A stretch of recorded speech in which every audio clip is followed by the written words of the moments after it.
Այսպիսով ես ուզում եմ քարոզել Ղուկաս ավետարան 10-րդ գլուխ 25-րդ համարից։ Բարի սամարացու առակն է սա։ Եվ ես այսօրվա իմ քարոզը վերնագրել եմ այսպես. Ո՞վ է իմ ընկերը։ Ահա մի օրինական ելավ ու նրան փորձելով ասում է. Վարդապետ, ինչ անեմ, որ հավիտենական կյանքը ժառանգեմ։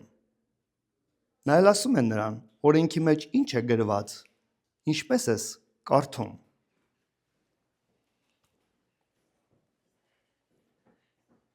Այսպիսով Ղուկաս ավետարանիչը պատմում է, որ մի օրենքի մարդ մոտենալով Հիսուսին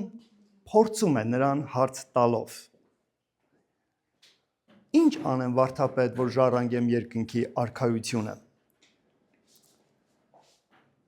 Ոչ թե նա հարցնում էր, որովհետև ուզում էր ճշմարտությունը իմանալ, այլ նա հարցնում էր մտածելով, որ դժվար վիճակում կդնի Տեր Հիսուսին եւ միգուցե այնպիսի մի պատասխան լսի, որ հնարավոր լինի որոգայթը բերել նրան եւ ինչ որ մի ձևի հակառակվել, ինչ որ մի ձևի վատաբանել։ Ցավոք սրտի այդպիսի մարդիկ լինում են, որոնք հարցեր են տալիս, բայց նրանք սպասում չունեն ճշմարտությունը լսելու։ Նրանք հարց են տալիս դիմացինին վատ վիճակի մեջ դնելու համար։ Տեր Հիսուսը տեսնում էր այդ մարդու սիրտը, գիտեր նրա սրտի մտածմունքները։ Եվ Աստծո որդին իր աստվածային իմաստությամբ հարցին տալիս է պատասխան հարց տալով։ Ինչ է գրված օրենքում։ Ինչպես ես այն կարդում։ Այո, Տեր Հիսուսը պատասխան տվեց, բայց պատասխանը հարցի ձևով էր։ Եվ երկու հարց կար նրա պատասխանի մեջ։ Առաջինը. ինչ է գրված օրենքում։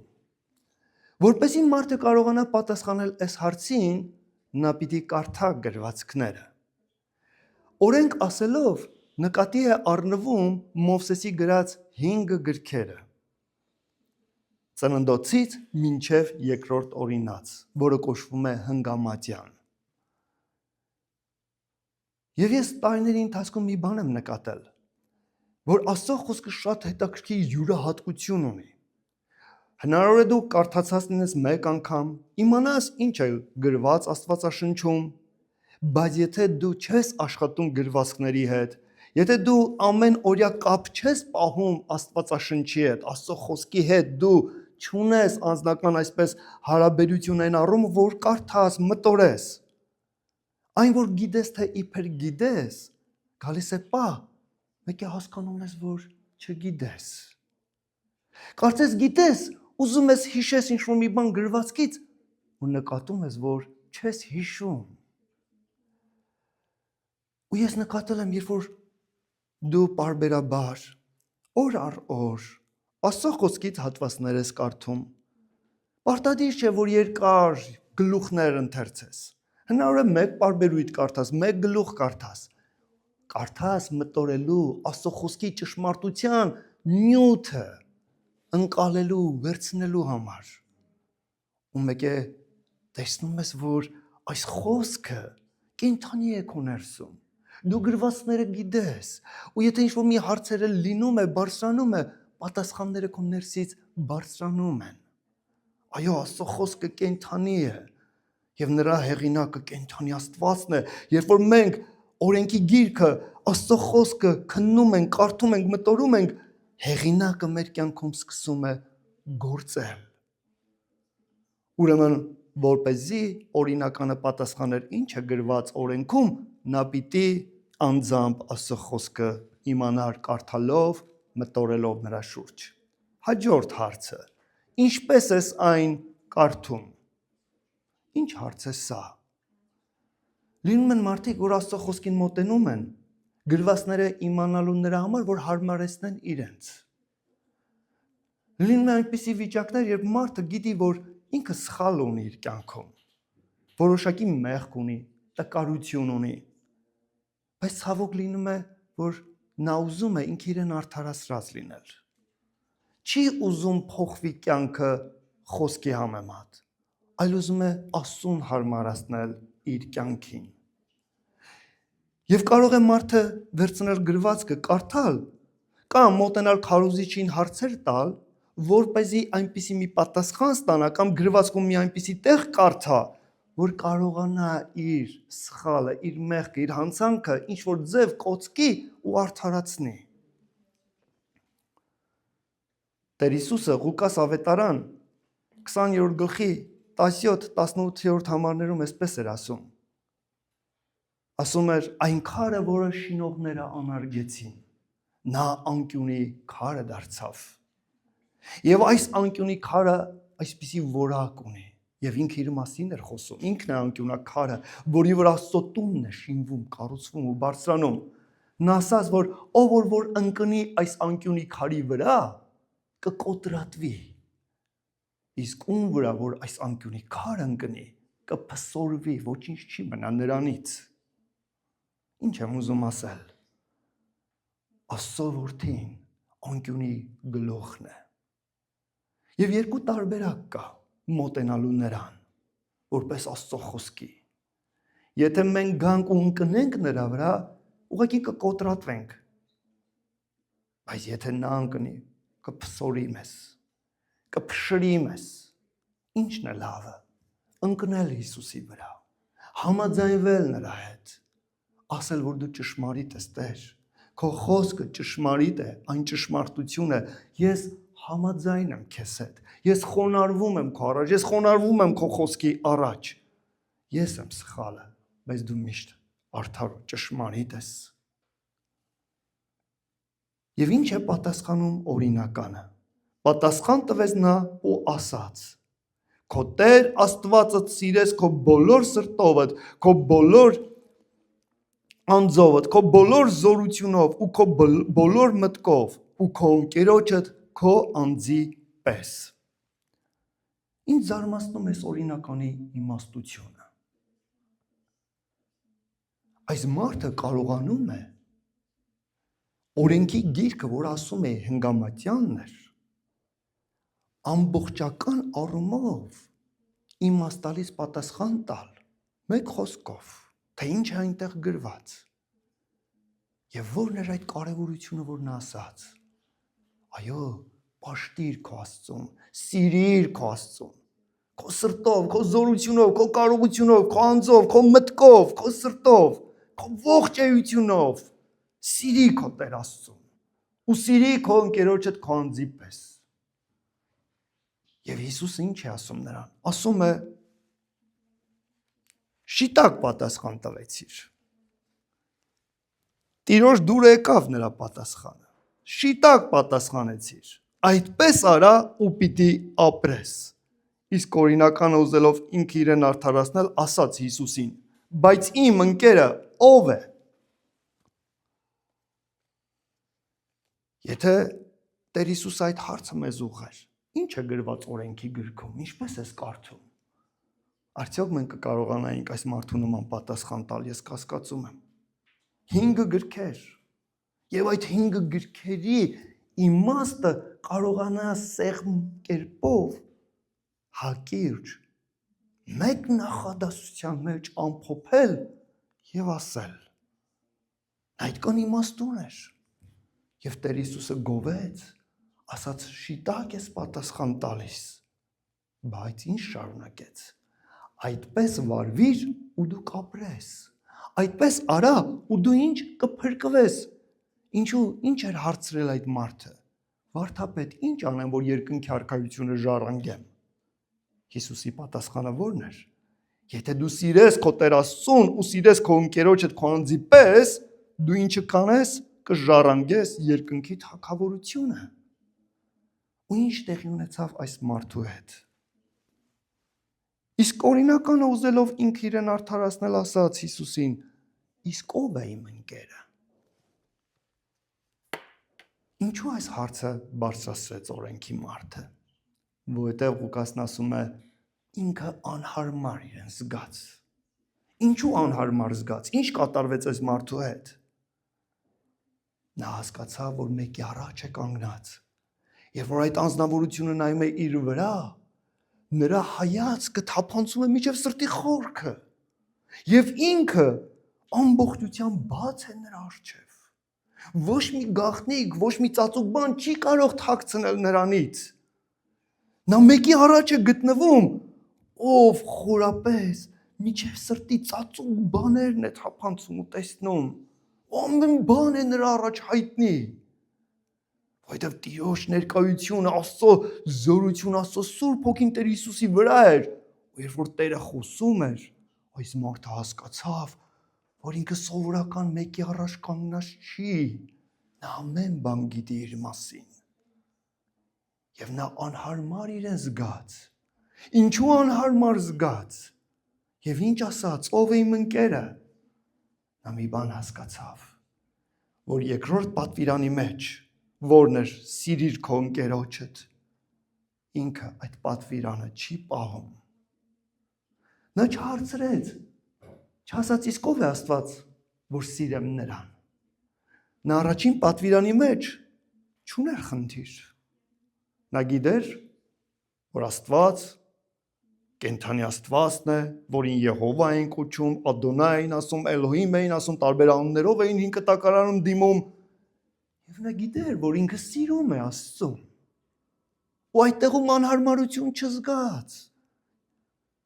Բայց զգաց անհարմարություն այս մյուս պատվիրանի մեջ։ Նա հասկացավ, որ ինքը չի սիրում իր ընկերոջը իր անձի պես։ Եվ հիմա իր մերկությունը թաքցնելու համար, ուղղակի ծպտվելու համար ինչ է ասում, այդ վիճակից դուրս պրծնելու համար, իսկ ով է իմ ընկերը։ Նա մոտեցել էր Հիսուսին փորձելու, անհարմար վիճակի մեջ դնելու, ծուղակը գցելու համար։ Բայց Աստծո խոսքն ասում է, փոս փորողը ինքը կընկնի փոսը։ Ինքը մոտեցավ Հիսուսին որոգայթի մեջ բերելու, բայց ինքը իր լարած ծուղակը ընկավ։ Եվ հիմա ուզում այդ վիճակից դուրս պրծնել, եւ նոր հարց է տալիս, իսկ ով է իմ ընկերը։ Եվ ինձ զարմացնում է Տեր Հիսուսի իմաստությունը։ Այնպես է պատասխանում, որ կարծես նախապես գիտեր, թե ինչ է այս մարդը իրեն հարցնելու։ Եվ որպես պատասխան մի գեղեցիկ պատմություն է պատմում։ Պատասխան տվեց Հիսուս ասելով. Մի մարդ Երուսաղեմից Երիքով էր իջնում։ Եվ ավազակների ձեռք ընկավ, որոնք մերկացրին նրան ու վիրավորելով կիսամերկ թողեցին ու գնացին։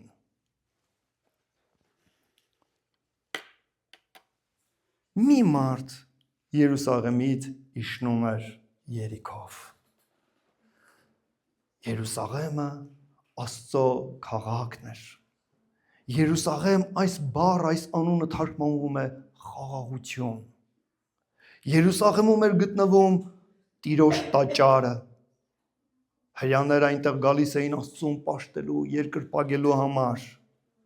3 մեծ կարևոր տոներ կար, որ Իսրայել ժողովուրդը ուներ Աստծուց պատվիրան։ Այդ տոն օրերին Իսրայելի տարբեր ծայրամասերից ժողովուրդը հասնում էր Երուսաղեմ Աստծուն երկրպագելու եւ զոհեր մատուցելու համար։ Երուսաղեմը խորհուրդն էր աստվածապաշտության, Աստծուն երկրպագելու եւ Աստծուն ծառայելու, Աստծո հետ խաղաղություն ունենալու եւ հաշտության մեջ ապրելու։ Բայց ինչ տեղի ունեցավ, օրերից մի օր մի մարդ Երուսաղեմից իջնում էր Երիքով։ Ինչ էր այս Երիքով քաղաքը։ Հեսուի 6-րդ գլուխը պատմում է, որ Իսրայել ժողովուրդը, որը Եգիպտոսից դուրս էր եկել եւ գնում էր Քանանի երկիրը ժառանգելու, հասան Երիքով քաղաքի պարիսպների մոտ, անառիկ պարիսպներ, մարդկային ուժով հնարավոր չէր այդ քաղաքի պարիսպները վայր բերել, գրավել քաղաքը, բայց Տերը ասեց 6 օր կպտտվեք քաղաքի շուրջը, 7-րդ օրը 7 անգամ կպտտվեք եւ թող որ քահանաները 7 քահանաներ արչեվից գնան ուխտի տապանակը տանելով եւ փողերը հնչեցնեն ու երբ որ ժողովուրդը լսի քահանաների փող հնչեցնելը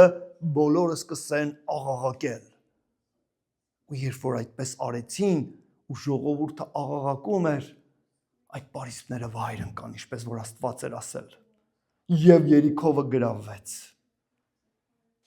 Եվ այդ գլխի վերջում Հեսու 6-րդ գլխի վերջում ասված է. ով որ համարձակվի այդ քաղաքի պարիսպները նորից կանգնեցնի եւ այդ քաղաքի դարպասները նորից կախի, այդ մարդը իր սերունդի հետ միասին անիծյալ լինի։ Երիքովը հռչակվեց անեծքի քաղաք։ Եվ քանի որ անեծքի քաղաք էր, այնտեղ մարդիկ չէին ուզում ապրել։ Հանցագործ մարդիկ տարբեր տեղերից գալիս էին ու բնակվում էին այդտեղ, որպեսզի օրենքի ձեռքը չընկնեին ու չպատժվեին։ Եվ տարիների, տասնամյակների ընթացքում Երիքովը վերածվեց ավազակների որջի։ Ստացվում է, որ այս մարդը, ով Երուսաղեմի բնակիչ էր, ուր էր ճանապարհ ընկել, դեպի ուր էր գնում, դեպի Երիքով։ Օրհնության տեղից, Աստծուն պաշտելու վայրից նա գնում էր դեպի անեծքի վայրը։ Ինչ է անեծքի տեղը։ Անեծք Աստծո օրհնության բացակայությունն է։ Աստծո օրհնության հակառակ կողմն է։ Որտեղ չկա Աստծո ներկայությունը, չկա Աստծո սերը, չկա Աստծո գործը, այլ կա չարը, մութը, խավարը, մեղքը, հանցանքը, կորուստը, վտանգը։ Եվ հարց է առաջանում. ինչու էր նա գնում դեպի Երիքով։ Ինչ նա չգիտեր այդ մասին։ Ես կարծում եմ, որ նա գիտեր։ Ինչու էր գնում։ Եկեք սա որպես խորհրդապատկեր նայենք։ Եկեք մտածենք այսպես, որ նա, այս մարդը նման էր ինձ ու քեզ։ Նա հավատացյալ էր, նա Աստծուն էր պաշտում։ Բայց այնպես ստացվեց, որ թողեց Աստծուն պաշտելը եւ սկսեց իջնել դեպի Երիքով։ Նկատում եք, որ բայը, որը օգտագործված է, դրված է իջնել խոսքը, ոչ թե գնալ։ Ինչ է նշանակում իջնել։ Դա նշանակում է, որ նա ցածր գնում։ Եվ չեմ մտածում, որ սա զուտ աշխարհագրական դիրքի առումով է ցույց տալիս, որ նա բարձր էր, իսկ սա ցածր տեղ էր։ Հնարավոր է նաև այդպես։ Բայց եկեք հոգևոր կողմը տեսնենք։ Երբ որ մենք Աստծուն պաշտում ենք հոգևոր առումով, մենք բարձր դիրքում ենք գտնվում, ինչպես Եսայիա մարգարեության մեջ ասված է, որ աղոթքի տունը կլինի բոլոր լեռների բարձր տեղում դրված։ Այսինքն Աստծո աչքերի մեջ աղոթքի տեղը դա բարձր տեղ է հոգևոր աշխարհի մեջ։ Աստծուն պաշտելը դա բարձրունքում գտնվելու վայրն է հոգևոր աշխարհում։ Բայց նա սկսեց ցած իջնել։ Ու ես չեմ մտածում, որ սա մեկ օրում նրա կյանքում կատարվեց։ Ինչը պիտի ստիպեր, որ նա այդպես վարվեր։ Հնարավոր է նրա կյանքում, այս հավատացյալ մարդու կյանքում եկավ հիասթափություն։ Միգուցե նա ինչ-որ բաներ էր աղոթել ու խնդրել Աստծուց ու անցել էր երկար ժամանակներ, բայց դեռ իր աղոթքի պատասխանները Տիրոջից չէր ստացել։ Եվ հիասթափությունը կամաց սողոսկեց սիրտը ու մտքեր եկավ. Աստված չի սիրում քեզ, չի պատասխանում քեզ։ Տես դու աղոթում ես երկար ժամանակ, մի ամիս, միգուցե մի տարի կամ ինչ-որ տարիներ, բայց դեռ դու չես ստացել քո աղոթքի պատասխանները։ Եվ նա վհատվեց, սիրտը կոտրվեց։ Եվ միտք էր գալիս թշնամուց. ինչ ես պաշտում Աստծուն, նա չի լսում քեզ, նա չի սիրում քեզ։ Եվ նա այս մտքերից բռնված կոտրվեց։ Միգուցե ուրիշ բան էր կատարվել նրա կյանքում։ Այդ հավատացյալ մարդու ընտանիքից ինչ-որ մեկն էր ննջել, մահացել, հիվանդացել էր, ծանր օրեր էր ապրել, հետո մահացել էր։ Եվ հիմա ցավ էր եկել սրտում եւ միտք էր եկել. Աստված չի սիրում քեզ, չի սիրում քո ընտանիքը։ Թույլ տվես, որ քո հարազատը մահանա, ինչ-որ դժբախտություն կատարվի։ Կարող է ինչ-որ կորուստներ էր ունեցել, եւ այս փակագծերը ես եւ դու ամեն մեկս մեր կողմից կարող ենք ընդլայնել տարբեր մտքեր այնտեղ դնելով։ Թե ինչի պատճառով մարդը կարող է իր պաշտամունքը թողնել ու իջնել դեպի անեծքի վայրը։ Բայց ես կարծում եմ սա մեկ օրվա գործ չէր։ Սա օրերի ընթացք էր։ Ու ասված է, որ երբ որ նա իջնում էր, ավազակները հասան նրան։ Որքան որ նա Երուսաղեմից ցած էր իջնում դեպի Երիքով, որքան որ Երուսաղեմը մնում էր իր ետևում, այնքան նա մոտենում էր Երիքովին եւ այդքանով նա մոտենում էր ավազակներին։ Եվ եկավ մի սահմանի հասավ, որ ավազակները նրան հասան։ Ինչ արեցին։ Մերկացրեցին նրան առաջինը։ Հանեցին հագուստները։ Ինչ հագուստներ ունի հավատացյալ անձնավորություն Աստծուց տրված։ Արդարության հագուստ, սրբության հանդերձանք։ Ավազակները նման են դևերի։ Սատանան, դևերը ինչը գողացան առաջինը այս մարդուց։ Նրա սրբության, արդարության, ճերմակ հանդերձանքը վերցրեցին։ Երբ որ վերցրեցին արդարության այս հանդերձանքը, մերկացնելուց հետո ինչը վերցրեցին։ Ունեցվածքը, մոտի գումարները, ոսկին կամ արծաթը։ Սա ինչին է նման, որ երբ որ հավատացյալ մարդը թողնում է իր հավատքի կյանքը, թողնում է իր աստվածապաշտության կյանքը, իր ծածուկ սենյակը չի մտնում Տիրոջ երեսը փնտրի։ Եթե Կիրակի օրը պետք է լինի Երուսաղեմում, խորհուրդ որպես միտք եմ ասում, գա եկեղեցի եւ միասին իր քույր եղբայրների հետ Աստծուն պաշտի, չի գալի Տիրոջը պաշտելու, անցնում է ժամանակ ու ինքը կարող է մտածել, ես մենակ ինքս ինձանով Աստծուն կպաշտեմ։ Ու միգուցե սկզբնական առաջի օրերում կամ առաջին շաբաթների ընթացքում հնարավոր է աղոթք է անում, գիրք է կարդում, բայց անցնում է օր կամանց հոգսերը, կյանքի դժվարությունները այնպես են կիտվում վրան, որ այլևս էլ ժամանակ չունի կարդալ, այլևս ժամանակ չունի առանձնանա աղոթքի մեջ լինի եւ գնալով ինչ է լինում, տկարանում է հոգեվոր կյանքը։ Եվ մեկ է գալիս է մի պահ, տեսնում է, որ արդարության հանդերձանքը գնացել է իրանից։ Թշնամին կողոպտել է իրան։ Էլ նախքին հավատքը չկա, սրբության կյանքը չկա։ Ասված է, որ հագուստները վերցրեցին, մերկացրեցին, հետո խոցոտեցին այնքան, որ կիսամեռ գցեցին ու թողեցին հեռացան։ Եվ սատանան մերկացնելուց հետո, արժեքները գողանալուց հետո, որ արժեքները, հավատքը, աղոթքը, սրբության կյանք վարելը, մեղքին հակառակ կանգնելը, այդ ամեն արժեքները Աստծո առաջ, այդ արժեքները, որ գողանում է սատանան, ինչ է գալիս դրանից հետո, խոցոտում, վիրավորանք, սկսում է վիրավորել, ցավացնել, տկարություններ է բերում, հոգևոր առումով, ու այդ մարդը երեկոյան գնում է տուն, պարկում է ու խշմտանքը ցավում է իր ներսում։ Հիշում է, որ այդ օրը խմել ու հարբել է, որովհետև արդեն թշնամին ինչ արել, գցել է հարբեցողության մեջ։ Բայց մինչև դա սկզբից գալիս է ինչ է, փոքր մեղքերը։ Նկատեց, որ սկզբից փոքր սուտ է խոսում, հետո փոքր սուտը դարձավ մեծ ստեր, հետո գողություն, հետո կողոպուտ, հետո հարբեցողություն, հանցագործություն, այդ խոցոտումը սատանայի բերած չար գործերն էր, որ գալիս էր նրա կյանքի մեջ։ Առաջի շրջանում ինչ էր լինում, գիշեր երբ որ ուզում էր պարկեր քներ, հիշում էր օրվա կատարվածը եւ ներսը ցավում էր, զգում էր, որ արուն լվա է եղած։ Եվ այդպես ընկած է։ Եվ թշնամին թողեց ու հեռացավ։ Պատահեց, որ մի քահանա այն ճամփայից իջնում էր ու նրան տեսնելով այն կողմից անցավ։ Հիմա տեսնում ենք մյուս անձը, քահանան։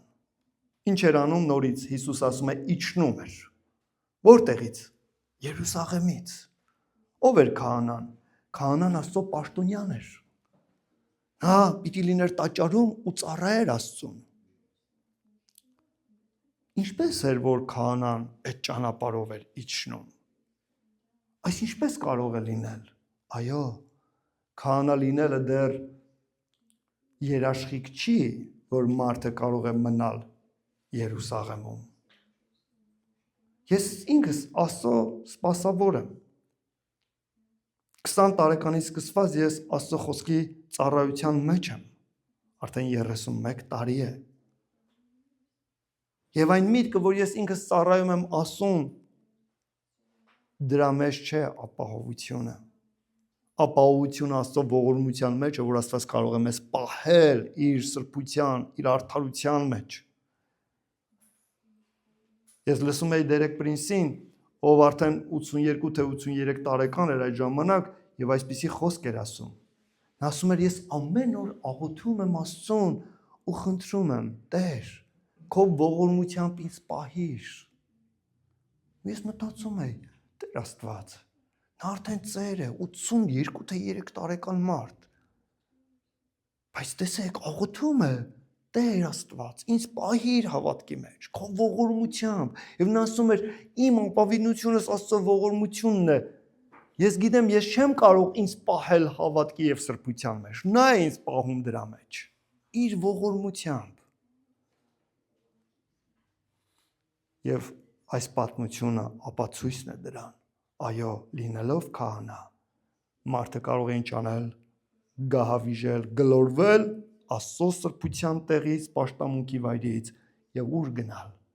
Կորստի եւ անեծքի վայրը։ Եվ ասված է, եկավ եւ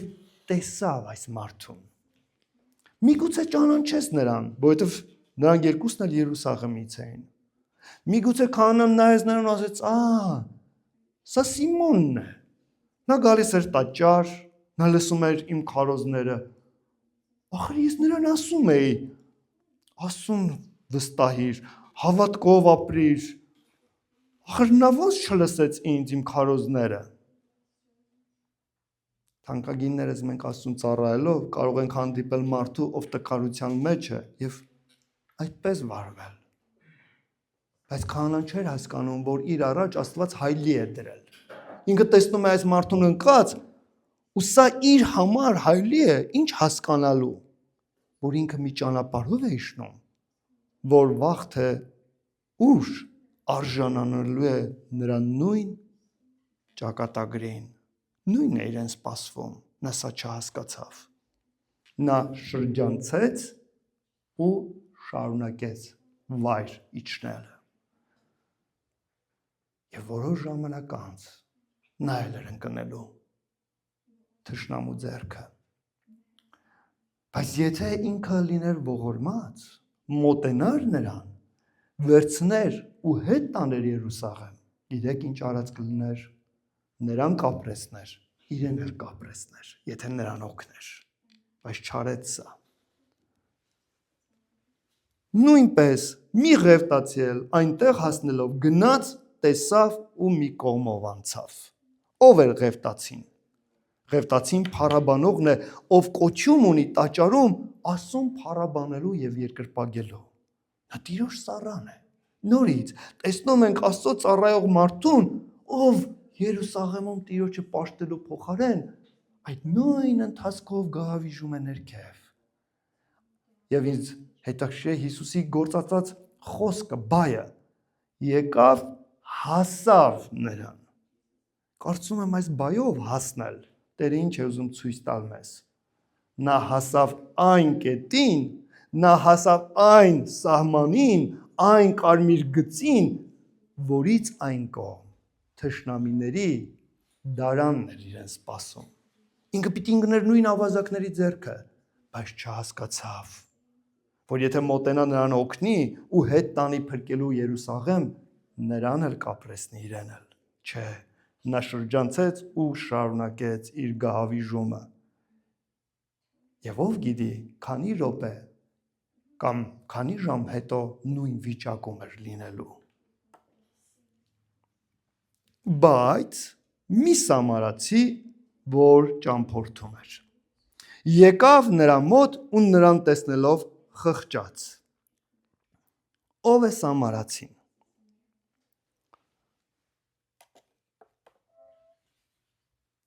Որպեսզի սա հասկանանք, թե այդ օրերում, երբ որ Հիսուսը խոսում է սամարացու մասին, հրեա մարդու համար ով է սամարացի ասվածը, մենք կարիք ունենք նայելու պատմությանը։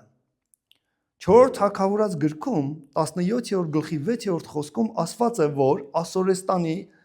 Սալմանասար թագավորը գրավեց Սամարիան։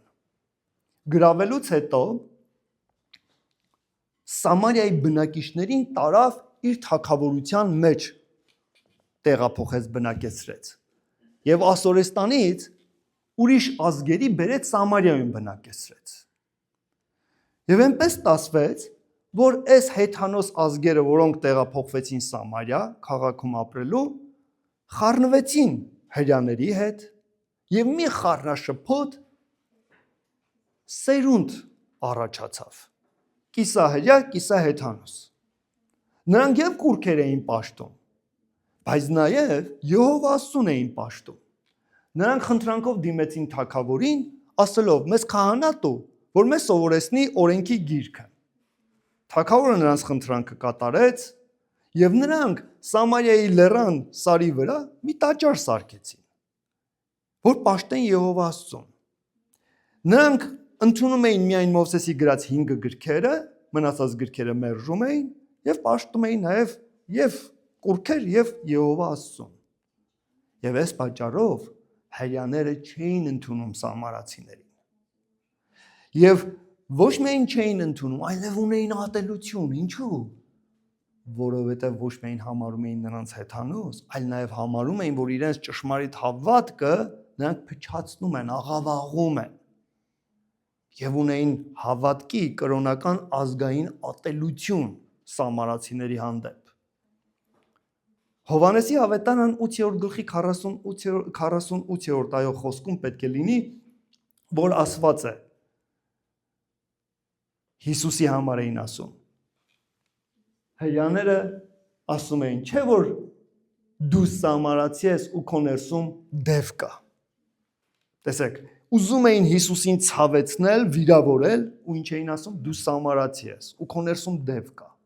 Այսինքն եթե այդ օրերին մեկին ասում էին սամարացի, ոնց որ հայոյ էին, վատ խոսք ասեին, նսեմասն էին։ Հովհաննես 4 գլխում կարող եք հիշել, երբ որ Տեր Հիսուսը սամարացի կնոջ հանդիպեց։ Այդ կինը զարմացած 4 գլխում էր, ասում է. դու որ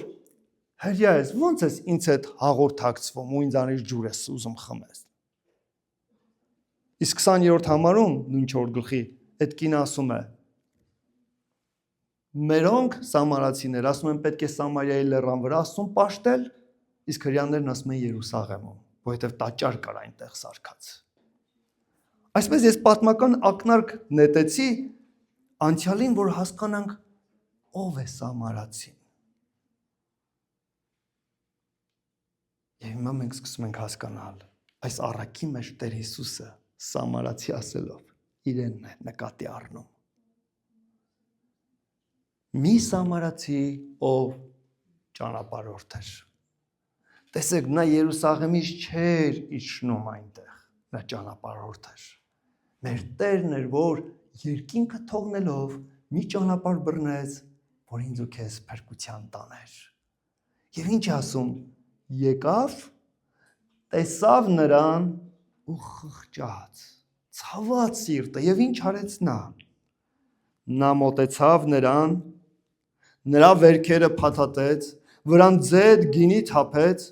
ու իր ավանակի վրա դնելով տարավ նրան պանդոկ ու նրան հոգ տարավ։ Սա հանդիպումն է Աստծո որդու ամեն մի մեղավոր անձի հետ, որ անհատապես Տերը ունենում է։ Մենք էլ մեր կյանքի ինչ որ մի ընթացքի ժամանակ, ինչ որ մի ճանապարհի վրա ընկած էին կոտրված, վիրավորված արյունահոսող վերքերի մեջ, ցավի եւ տառապանքի մեջ, միգուցե մարդիկ չգիտեին այդ մասին, բայց ես ու դու մեր սրտի մեջ գիտեինք, չէ՞ որ մենք տկար, վիրավորված, կորստի մեջ գտնվող մարդիկ ենք, մեղավոր։ Ինչ արեց Աստծո որդին։ Եկավ ու մեզ գտավ։ Նա մեզ մոտեցավ, մենք չգիտեինք նրան։ Հիսուսը ինձ ու քեզ գտավ։ Սիրտը ցավեց եւ նա մոտեցավ ինձ ու մոտեցավ քեզ։ Ինչ կերպով նա սկսեց վերքերը խնամել, որան գինի թափեց։ Գինին արյան խորհուրդն է, որ գիտենք Սուրբ հաղորդության ժամանակ Տերն ասեց. վերցրեք այս գինին, սա խորհուրդն է իմ արյան։ Տեր Հիսուսը իր արյունը տվեց, իր արյունով սկսեց մաքրել ինձ ու քեզ հանդիպելով ասեց. որդիս դուստր ես, դու մեղավոր ես, բայց ես լվանում ու սրբում եմ քո մեղքը, ես ջնջում եմ քո մեղքը, իմ արյունով սրբում եմ քեզ, և հետո թափեց ինչը, յուղը վերքերի վրա, յուղը նմանությունն է Սուրբ Հոգու օծության, Տեր Հիսուսը իր Սուրբ Հոգու յուղով սկսեց մեր ցավացած տեղերը դարմանել, փաթաթան արեց վերքերի վրա և դրեց իր ավանակի վրա։ Տեր Հիսուսը գնաց ոտքով, բայց ինձ ու քեզ կորուսյան վրա գտնվածիս ինչ արեց, դրեց իր ավանակին, նա գին վճարեց, նա քայլեց, նա դժվարություն քաշեց, բայց ինձ ու քեզ տարավ իր ավանակի վրա։ Ուր պանդոկ։ Ինչ է պանդոկը, ինչ խորհուրդ է սա, սա նման է եկեղեցուն, պանդոկը իջևանատունն էր այդ ժամանակվա, հյուրատները, որտեղ մարդիկ, ճանապարհորդ մարդիկ գալիս էին հոգնած, տանջված, կանգ էին առնում, իրենց ավանակը կամ իրենց ձյուն տալիս էին խնամքի, այդ պանդոկում, այդ իջևանատանը աշխատակազմ կար, ինչ-որ մեկը կար դուրս էր գալիս, վերցնում էր ավանակին, տանում էր գոմ, ջուր էր տալիս, խոտ էր տալիս, որ այդ կենդանին ուտեր, այս մարդուն ներս էին ընդունում, առաջնորդում էին ինչ-որ մի սենյակ, որ գիշերը նա այնտեղ քներ, հանգստանար, այնտեղ կար խոհարար, որը կերակուր էր պատրաստում, նա կերակուր էր ուտում, եկեղեցում էլ կան Տիրոջ ծառայողները, ովքեր են նրանք, ես և դու էլ ես Աստծո ծառան, դու էլ Տիրոջ տան մեջ ունես քո գործը անելու, ամեն մեկս մեր բաժին ունենք անելու, այդ իջևանատանը պարապմար չկար, ամեն մեկ ինչ-որ մի ֆունկցիա ուներ իրականացնելու, ամեն մեկ ինչ-որ մի գործ էր անում, այնտեղ կար ինչ-որ մի կին, ով ավլում էր, մաքրում էր,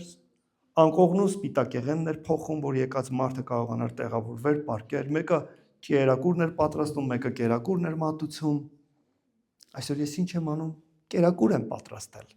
խոհարարի գործն եմ արել, և այս խոսքի կերակուրն եմ քեզ ու ինձ մատուցում, ես էլ եմ ուտում, ինձ էլ է շատ հաճելի Տիրոջ խոսքը խոսել ու լսել, իսկ ով էր պանդոկապետը, Սուրբ Հոգին, Սուրբ Հոգին է Տեր Հիսուսի եկեղեցու Տերն ու կառավարիչը, նա է, որ բոլորիս ճանաչում է անուններով, և ասված է, այս մարդը ինչ արեց, հետևյալ օրը, երբ դուրս էր գալիս այնտեղից, 2 դահեկան հանեց, պանդոկապետին տվեց, ու ասեց նրան, հոգ տար նրան, ինչ որ ավելի ծախս անես, հետ վերադառնալիս ես քեզ կվճարեմ։ Տեր Հիսուսը ինձ ու քեզ հանդիպելով տարավ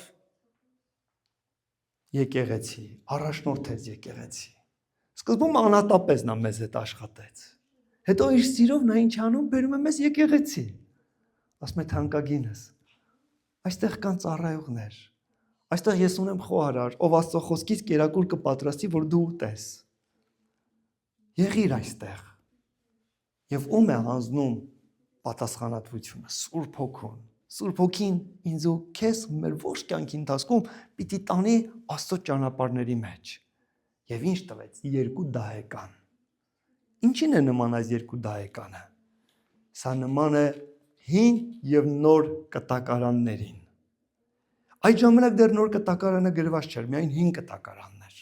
Եվ սա մարգարեական ցույց էր տալիս, որ նորն էլ պիտի գրվեր։ Սուրբ Հոգին ինչ միջոցով է հոգ հանում մեզ համար։ Ոնց է խնամում։ Հովանու ավետարանում Տերն ասեց. երբ որ կգա Սուրբ Հոգին, 16-րդ գլխում է ասված. նա կլսի ինձանից ու կտա ձեզ, նա կառնի ինձանից ու կփոխանցի ձեզ, նշված չի տեղը։ Ինչ որ լսի ինձանից կխոսի ձեզ, հորից ու որդուց կառնի ու կտա ձեզ։ Սուրբ Հոգին Աստծո խոսքով է խոսում մեր կյանքերի մեջ, գրվածների միջոցով։ Բայց նաև Տերն ինչ ասում, եթե ավել ծախս քաշես, հետ վերադառնալիս կվճարեմ։ Որն է ավելի ծախսը։ Կան բաներ, որ գրվածներում չէ, որով Տերը միայն գործում է մեր կյանքում։ Նա կարող է զգացմունքով էլ խոսել։ Այսինքն ինչպես։ Պատկերացնենք, դու ուզում ես ինչ-որ մի գործարքի մեջ մտնել, աղոթում ես Աստծուն ու ներսում այդ վտանգի զգացում է։ Գնում է խաղաղությունը ու դու անհանգստանում ես։ Եվ այդ անհանգստության զգացումը Սուրբ Հոգին դնում է մեր սրտում, ցույց տալու համար, որ մի արա այդ բանը, այնտեղ քեզ վտանգ է սպասում, տհաճ բաներ է սպասվում, հետ քաշվիր այդ գործարքից, կամ հետ քաշվիր այդ մարդու հետ ընկերակցությունից, որովհետև ինչ-որ բան կա, որը կարող է քեզ վտանգի բերել։ Ես հիշում եմ մի օր մեքենայով Երևանում ճանապարհով իջնում էի, դա Գազանանոցի ճանապարհն էր, ովքեր որ Երևանից գիտեն, հայրու մեջ նայեցի, տեսա, որ ետևում մեքենա չի երևում, թարթիչս ձախ միացրեցի, ուզում էի երրորդ գիծ վերադասավորվել։ Ու երբ որ ուզում էի ղեկը պտտեցնել, մեկ ես լսեցի մի ձայն, որ ասում էր՝ մի արա։ Որ լսեցի, հասկացա Աստծո հոգին է։ Եվ ղեկը չպտտեցրեցի, նորից թողեցի մեքենան նույն գծի վրա։ Մեկ էլ այդ պահին սուլոցով մի մեքենա անցավ ձախ կողմից։ Ու ես հասկացա այդ մեքենան այնքան արագ էր, որ երբ որ ես նայել էի հայլիով, մինչև մտածել էի վերադասավորվեի, ինքը սրընթաց կերպով հասել էր ինձ, բայց ես չէի իմանում դրա մասին։ Ով զգուշացրեց ինձ վտանգը, Աստծո հոգին։ Բայց այնպես չէր, որ նա վերցրեց Աստվածաշնչից ինչ-որ խոսք այդ բան խոսեց։ Նա ընդամենը շատ նուրբ ձևի ես լսեցի՝ մի արա։ Եթե անեի, կվտանգվեի։ Ու Տերն ասում է, երբ որ վերադառնամ։ Տեր Հիսուսը խոսում է ինչի մասին այս առակի մեջ, որ նա գնալու էր երկինք, բայց վերադառնալու է։ Երկու դահեկանը միգուցե նաև մարգարեական առումով ցույց է տալիս ժամանակները, որ 2000-ամյա է անցնելու եւ 3-րդ հազարամյակին Տերը վերադառնալու է, ինչպես որ Աստծո որդին մահացավ, թաղվեց, բայց 3-րդ օրահարություն առավ, որը ցույց է տալիս, որ նա վերադառնալու է, հայտնվելու է մեզ 3-րդ օրը, իսկ Պետրոսն ասում էր, մեկ օրը նման է 1000 տարվա, 1000 տարին մեկ օրվան։ Եթե այդ 2000 տարվա մեջ խնամք տանես իմ եկեղեցուն, ես վերադառնալիս ինչ կանեմ, կավելացնեմ։ Դու արա, ես կվճարեմ։ Ինչով կվճարի Տեր Հիսուսը։ Տերն ասում էր, որ Սուրբ Հոգին կգա, նա կփառավորի որդու անունը ձեր մեջ։ Նա կառնի հորից ու որդուց կտա ձեզ ու նա կփառավորի իմ անունս։ Դուք նկատել եք, մենք աղոթում ենք, աղոթքի պատասխաններ ենք ստանում եւ միշտ փառքը տալիս ենք որդուն ու հորը։ Բայց ով է խոսում, ով է գործում մեր կյանքում։ Սուրբ Հոգին։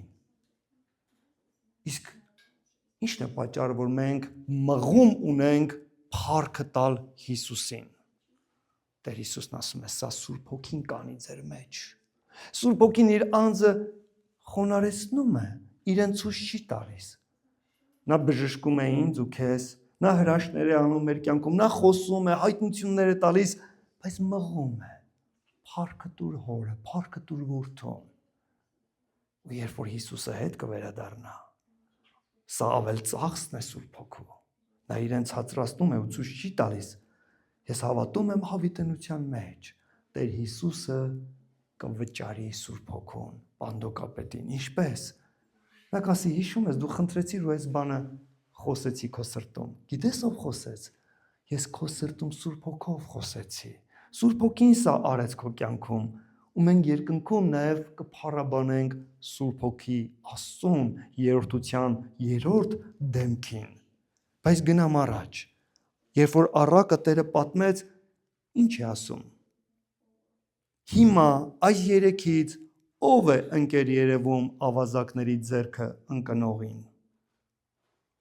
Նա էլ ասում է։ Նա էլ պատասխանեց։ Նա ով ողորմություն արեց։ Ամբողջ մի առակ, ամբողջ մի խորը բովանդակալից նյութ խոսեց Տեր Հիսուսը։ Եվ հիմա հարցնում է. Ով եղավ ընկեր ավազակների ձեռք ընկած մարդուն։ Ինչ կպատասխանես դու, եթե այս հարցը Տերը քեզ տար։ Օրինակ, ինչպես կպատասխանեիր, հետաքրքիր է։ Հա, Մարատ ջան։ Ո՞ս կպատասխանեիր։ Ո՞վ է ընկեր այդ ավազակների ձեռք ընկածին։ Սամարացին, չէ՞։ Այո, շատ ճիշտ ես ասում։ Սամարացին։ Բայց գիտեք, սա ուղղակի պատասխան է։ Այսինքն ուղղակիորեն դիպուկ պատասխան է։ Բայց գիտեք ինչն է զարմացնողը։ Այս անձը ասեց այսպես. նա ով ողորմություն արեց։ Նա պատասխանեց անուղղակիորեն։ Կոսվենն է երևերուսերեն։ Ինչ է սա նշանակում։ Նա ճշմարիտ է պատասխանում այս մարդը։ Բայց չի ասում սամարացին։ Որտեղ որ ասում ես սամարացին, դու կոնկրետ մի մարդու մասին ես խոսում։ Մի անձի։ Իսկ երբ որ նա ասեց նա ով ողորմում է, ստացվում է ամեն մեկը դա կարող է լինել, ոչ թե միայն սամարացին։ Հնարավոր է նա կարող է այդպես պատասխանես, որովհետև ատում էր սամարացիներին ու չէր ուզում անունը տար ու ասեր սամարացին։ Միգուցե։ Բայց ինձ դուր է գալիս նրա պատասխանը։ Նա ով ողորմած։ Ով է որ ողորմել է ինձ ու քեզ։ Տեր Հիսուսը։ Ով է այն բարի սամարացին, ով հանդիպել է ինձ ու քեզ, փրկել, բժշկել ու բերել իր եկեղեցու մեջ դրել ու մեր հոգը դրել է Սուրբ Հոգու անձի վրա եւ Սուրբ Հոգին այսօր մեզ առաջնորդում է։ Նա է Աստծո որդին է, ով ողորմել է մեզ։ Եվ ինչ է հիմա ասում Տերը նրան։ Այն ժամանակ Հիսուսը ասեց նրան. գնա դու էլ այդպես արա։ Հիշենք այս ամբողջ պատմության սկիզբը։ Ինչու Տեր Հիսուսը պատմեց այս պատմությունը։ Որովհետև այս մարդը հարց էր ուղղել. ով է իմ ընկերս։ Եվ Հիսուսը սովորեցրեց. ով է քո ընկերը։ Նա, ով օգնում է, հասնում է, խնամում է, ընկած տեղից բարձրացնում է։ Եվ հայրենում ընկեր բառը հենց այդպես էլ գործածվում է, ընկեր, ընկած տեղից բարձրացնող։ Բայց ինչ խոսեց Հիսուսը վերջում։ Գնա դու էլ այդպես վարվիր։ Դու ինձ հարցնում ես ով է քո ընկերդ։ Իսկ ես քեզ ինչ եմ ասում։ Դու դարձիր ընկեր ուրիշի համար։ Ահա Աստծո իմաստությունը։ Մենք մարդիկս ինչպես ենք։ Ով է իմ ընկերս։ Մենք հետաքրքրված ենք այս հարցով, ով կլինի իմ ընկերը։ Ով հոգ կտանի ինձ համար։ Ով բարին կանի ինձ։ Ով կխնամի ինձ։ Ով իմ դժվարությանը կհասնի ինձ։ Ով կսիրի ինձ, ով քաղցր կգտնվի իմ նկատմամբ։ Երբ որ ինձ դժվար է, նեղության մեջ եմ, ով կգա կողքս կկանգնի եւ կսատարի ինձ։ Այո, մենք մարդիկս այդպիսինն ենք։ Մեզ հետաքրքրում է եւ մենք հարցադրում այդ կերպով ենք դնում, ով է մեր ընկերը, ով է իմ ընկերը։ Բայց ինչ զարմանալի է Տեր Հիսուսը։ Այո, քեզ հետաքրքրում է ով է քո ընկերը։ Իսկ ես քեզ համար ունեմ ուրիշ պատասխան։ Դու եղիր ընկեր ուրիշին։ Դու հետաքրքրված ես ով կլինի այդ մեկը դեպի քեզ։ Իսկ դու կարող ես լինես ուրիշինը որպես ընկեր։ Ինչն է պատճառը, որ մարդիկ կյանքում չեն ունենում ընկերներ։ Մենակ են լինում, միայնակ։ Խանգարում է էգոիզմը, մարդկային եսակենտրոնացված կյանքը, որ մարդը միշտ մտածում է ով կանի ինձ համար, ով ինձ կհասնի, ինձ, դեպի ինձ։ Իսկ Աստծո սիրտը կարող ես ուրիշի ընկերը դառնալ։ Կարող ես ուրիշին դու սիրել։ Դու կարող ես ուրիշին հասնել։ Դու կարող ես ուրիշին ժպտալ, սեր ցույց տալ, քաղցր գտնվել։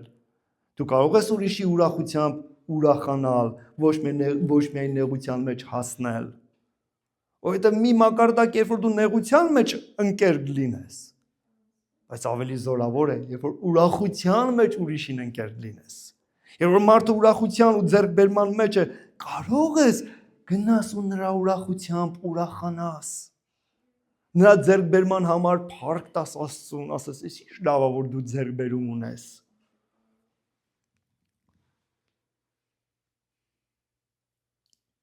Ինչու Տեր Հիսուսը նախապես չասեց, երբ որ նա հարց ուղղեց, ով է իմ ընկերս, չասեց այդ կամ բանը ու չասեց, մի մտածիր, ով կլինի քո ընկերը, դու մտածիր ում ընկեր դառնաս։ Այլ պատմեց այս պատմությունը։ Ես մտածում եմ այսպես. օրինականը գիտեր օրենքը, գիտեր Աստվածաշունչը։ Նա գիտեր օրենքը, բայց նա չգիտեր օրենքի հեղինակին։ Սիրելիներ, երբ որ մենք գիտենք գրվածքները, բայց եթե հեղինակին չենք ճանաչում, մենք չենք կարողանում ուրիշին ընկեր դառնալ։ Մենք ապրում ենք էգոիզմի մեջ։ Իսկ Հիսուսը, երբ որ ցույց տվեց բարուս ամարացու այս օրինակի մեջ ինքը իրեն հայտնեց, ցույց տվեց ով է ինքը, ինչպես է ուրիշին օգնում, հասնում, խնամում, փրկում։ Սրանով ինչ արեց։ Օգնեց, որ օրենքի մարդը ճանաչի հեղինակին, Աստծուն, ճանաչի Հիսուսի մեջ հեղինակին օրենքի։ Այ երբ որ ես ու դու Հիսուսին ճանաչում ենք, այդ ժամանակ է, որ Հիսուսն ինչ ասում։ Դու ինձ ճանաչեցիր, դու ինձ գտար, տեսար, որ ես քո ընկերն եմ։ Ես քեզ հասա, փրկեցի, ես դարձա քո ընկերդ։ Հիմա ես քեզ համար լավ օրինակ եմ։ Ինձ ունենալով ինչ կարող ես անել։ Դու էլ կարող ես ուրիշի ընկերը դառնալ։ Հիմա դու կարող ես։ Ինչի՞։ Որովհետև ինձ ունես։ Եթե դու ինձ չունես, դու չես կարող ուրիշին ընկեր լինես։ Այո, մենք Հիսուսին ունենք։ Եվ նա օգնում է, որ մենք ուրիշի ընկերը դառնանք։ Տեր Հիսուս, օրհնում ենք քո անունդ, գոհանում ենք քեզանից, որ դու մեր լավագույն ընկերն ես։ Մենք շնորհակալ ենք քեզ, Տեր Հիսուս, որ դու եկար այս կյանք, այս աշխարհ մեզ փրկելու համար, ու մեր ցավացած, տկարացած ժամանակ մեզ գտար ու փրկեցիր, ու դարձար մեր լավագույն ընկերը։ Դու մեր լավագույն ընկերն ես, դու մեր լավագույն օրինակն ես։ Օգնիր մեզ, քեզ օրինակ ունենալով, ինչպես որ դու ես մեզ սիրում, մենք էլ մեր կողքինին, մեր ընկերոջը, մեր մերձավորին սիրենք, մենք դառնանք նրա ընկերը։ Շնորհակալ ենք Տեր Հիսուս։